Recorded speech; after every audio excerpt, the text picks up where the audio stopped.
পরীক্ষার হলে নকলের ধরন বদলে যাচ্ছে দ্রুত। এবার কাগজ বা হাতে লেখার বদলে উত্তর দেখা যাচ্ছে এআই চশমার লেন্সে। আর এই প্রযুক্তি এখন বিশ্বজুড়ে নতুন উদ্বেগের কারণ হয়ে দাঁড়িয়েছে।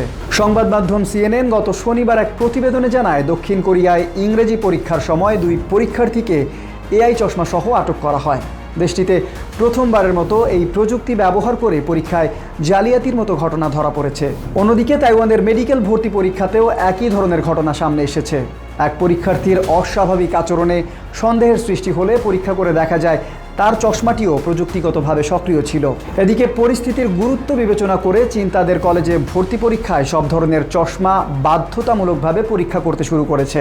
এবছর সেই পরীক্ষায় অংশ নিয়েছে প্রায় 1 কোটি শিক্ষার্থী। 72 ঘন্টা ময়েশ্চার লক সমৃদ্ধ লিলি বডি ওয়াশ, শিয়া বাটারের গুডনেস স্কিন রিপেয়ার করে রাখে সফট ও গ্লোয়িং। গবেষকদের ভাষ্য, পরীক্ষার্থী শুধু প্রশ্নের দিকে তাকালেই এটি এআই মডেলের ভাষায় প্রশ্নগুলোকে ট্রান্সমিট করে দেয় এবং উত্তর তৈরি করে সেগুলো চশমার লেন্সে প্রদর্শন করে। 2023 সালে ফেসবুকের প্যারেন্ট কোম্পানি মেটার ব্যান নামে এআই চশমা বাজারে আনে। এরপর বিভিন্ন মডেল বের করে তারা।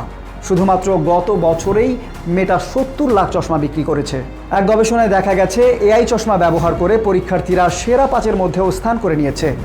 বিশেষজ্ঞদের মতে এটি কেবল শুরু। ভবিষ্যতে এই শিক্ষা ব্যবস্থার জন্য এআই চশমা বড় ধরনের চ্যালেঞ্জ হয়ে উঠতে পারে।